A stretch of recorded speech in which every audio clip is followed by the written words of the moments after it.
octobre 2021, j'effectuais un contrat de 6 semaines comme gardien de nuit pour la prévention des incendies dans un immense complexe d'appartements en construction en périphérie de la ville. Le travail était simple mais assommant, faire le tour du périmètre, vérifier chaque étage pour détecter les risques d'incendie ou les fuites de tuyaux et m'assurer que personne ne s'introduisait sur le site. Lors de ma 4e nuit, j'ai trouvé un sandwich frais, à moitié mangé, posé sur une pile de plaques de plâtre à un étage qui était censé être totalement désert. Le chantier n'était qu'un squelette de bois et de béton haut de 5 étages et s'étendant sur 2 pâtés de maison. La nuit, le vent s'engouffrait à travers les cadres de fenêtres inachevées, faisant claquer les bâches de protection comme de lourdes ailes.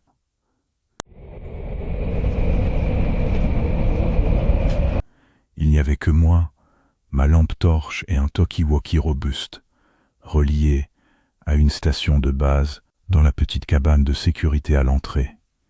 J'avais 24 ans à l'époque et la paye était excellente pour, au fond, juste marcher dans le noir. Quand j'ai vu ce sandwich, ma première pensée a été qu'un des gars de l'équipe de jour avait simplement été négligent. Mais ensuite, j'ai remarqué l'emballage. Il venait d'un traiteur à 3 pâtés de maison de lait et le ticket de caisse glissé dans le sac indiquait 23h45. J'avais pris mon service à 22h. Personne d'autre n'était censé être dans le bâtiment. J'ai vérifié le sac à nouveau. Il y avait un nom griffonné dessus au marqueur noir. Lucas. C'est mon nom. Je suis resté planté là, au milieu du 4e étage, l'odeur de sciure et de béton humide me remplissant les poumons. Mon cœur a commencé à s'accélérer. J'ai détaché ma radio de ma ceinture et j'ai appuyé sur le micro. « Hey, ici Lucas. Est-ce qu'il y a quelqu'un d'autre sur le site, peut-être une livraison tardive ou un superviseur ?» Il y eut un instant de silence, puis la radio a grésillé. Il y eut un instant de silence, puis la radio a grésillé.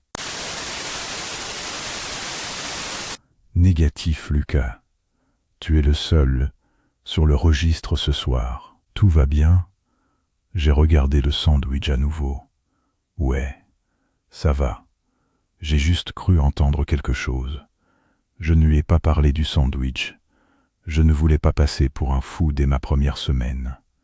J'ai décidé de terminer ma ronde au 5e étage avant de retourner à la cabane pour vérifier les caméras du portail. Le 5e étage était le plus dépouillé, juste la charpente et le toit. Alors que je montais l'escalier provisoire en bois, j'ai entendu un bruit qui m'a glacé sur place. Alors que je montais l'escalier provisoire en bois, ce n'était pas le vent. C'était le bruit distinct d'un pas lourd juste au-dessus de moi. J'ai braqué ma lampe vers le plafond, mais il n'y avait rien d'autre que les silhouettes sombres des chevrons. « Il y a quelqu'un ?» ai-je appelé. Pas de réponse, juste le claquement des bâches en plastique. J'ai atteint le haut des escaliers et j'ai balayé l'étage ouvert avec ma lumière. C'est là que je l'ai vu. Dans le coin opposé, près de la cage d'ascenseur, quelqu'un avait installé une chaise pliante. Elle n'était pas là lors de mon passage de 2h du matin. J'ai marché vers elle, mes bottes crissant sur les graviers et les débris. Posé sur le siège de la chaise, il y avait un petit écoute-bébé à pile. Je me suis penché tout près et mon sang s'est glacé. Le moniteur était allumé. Je pouvais entendre le son de ma propre respiration lourde sortir du minuscule haut-parleur. C'était un moniteur bidirectionnel, et où que se trouve l'autre moitié, elle était assez proche pour capter le bruit de mes poumons. Je me suis retourné d'un coup, le faisceau de ma lampe fendant l'obscurité comme une lame. « Je sais que vous êtes là », j'ai crié, la voix tremblante.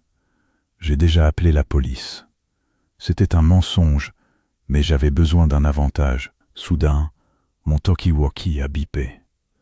Je l'ai saisi, m'attendant au répartiteur, mais ce qui en est sorti n'était pas sa voix.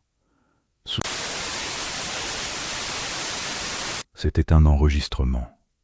C'était ma propre voix d'il y a 10 minutes répétant les mots. Le 4e étage est dégagé. Le 4e étage est dégagé. Ça passait en boucle avec une voix déformée. C'est là que j'ai réalisé le danger dans lequel je me trouvais. Ce n'était pas juste un squatteur, c'était quelqu'un qui avait intercepté ma fréquence radio et qui m'enregistrait. Je me suis tourné pour courir vers les escaliers, mais un mouvement dans l'ombre a attiré mon regard. Près de l'échafaudage du côté nord du bâtiment, une silhouette a surgi dans la faible lueur d'un lampadaire lointain. La personne portait un gilet de haute visibilité identique au mien.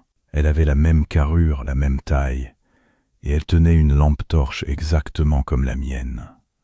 Pendant une fraction de seconde, j'ai eu l'impression de me regarder dans un miroir. La silhouette n'a pas dit un mot. Elle a juste commencé à marcher vers moi. Pas en courant, en marchant. Un pas lent et délibéré qui semblait plus menaçant qu'un sprint. Je n'ai pas attendu. Je me suis rué vers les escaliers, le faisceau de ma lampe rebondissant sauvagement sur les murs. J'ai atteint le 4e étage, puis le 3e, mes poumons en feu. Je pouvais les entendre derrière moi. Ils n'essayaient plus de cacher leurs pas. Ils étaient lourds et rythmés, calés parfaitement sur ma cadence. Je n'ai pas pris les escaliers jusqu'au rez-de-chaussée. Je savais qu'ils s'y attendraient. À la place, j'ai couru vers le monte-charge extérieur, le grand ascenseur métallique utilisé pour les matériaux. Il était verrouillé à clé, mais j'avais le trousseau passe-partout à ma ceinture. J'ai lutté avec les clés, mes mains tremblant si fort que je les ai fait tomber une fois. Allez, allez, j'ai sifflé entre mes dents.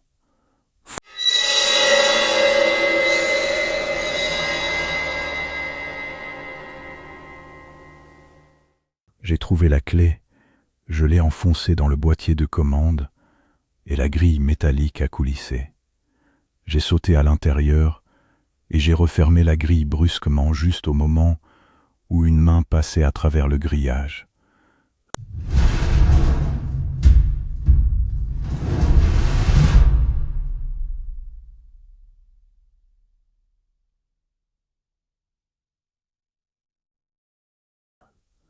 La silhouette s'est écrasée contre la grille. Dans la pénombre, j'ai enfin vu son visage, ou plutôt son absence de visage. Elle portait un masque en silicone de haute qualité qui ressemblait à un visage d'homme banal, mais des traits avaient été grossièrement dessinés dessus au marqueur pour qu'il me ressemble davantage. Elle n'a pas crié. Elle m'a juste fixé à travers le grillage, alors que le monte-charge commençait sa descente lente et mécanique. Je l'ai vue devenir de plus en plus petite. Alors que je descendais vers le sol, sa main toujours posée sur la grille là où la mienne se trouvait quelques secondes plus tôt. Dès que j'ai touché le sol, j'ai couru. Je ne suis pas allé à la cabane. J'ai couru droit vers le portail principal, j'ai sauté dans ma voiture et j'ai conduit 5 kilomètres jusqu'à une station-service avant d'appeler la police. Quand ils sont arrivés sur le site 20 minutes plus tard, ils ont trouvé le bâtiment vide. Ils ont trouvé la chaise, l'écoute-bébé et le sandwich. Mais ils ont aussi trouvé quelque chose que les agents ne m'ont dit que le lendemain.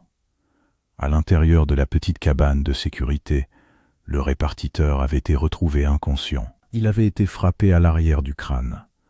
Le registre sur le bureau contenait une dernière note d'une écriture qui n'était pas celle du répartiteur. Elle disait « Changement d'équipe terminé. Lucas part plus tôt. J'ai démissionné de ce job cette nuit-là. J'ai déménagé dans une autre région et j'ai changé de numéro de téléphone. La police n'a jamais attrapé cette personne. Ils ont trouvé une cachette avec mon ancien courrier et plusieurs uniformes jetés dans un vide sanitaire caché derrière la cage d'ascenseur au 5e étage. Qui que ce soit, cette personne vivait là depuis des semaines m'observant, apprenant ma façon de marcher, de parler et de travailler. Aujourd'hui encore, je ne peux pas regarder un chantier sans me demander qui rôde dans l'ombre de la charpente. attendant son tour pour prendre la relève. Et parfois, quand je suis seul dans ma nouvelle maison, j'entends un léger grésillement statique provenant de mon téléphone, et je me demande si le changement d'équipe est enfin terminé. On se retrouve au prochain épisode. N'oubliez pas de vous abonner.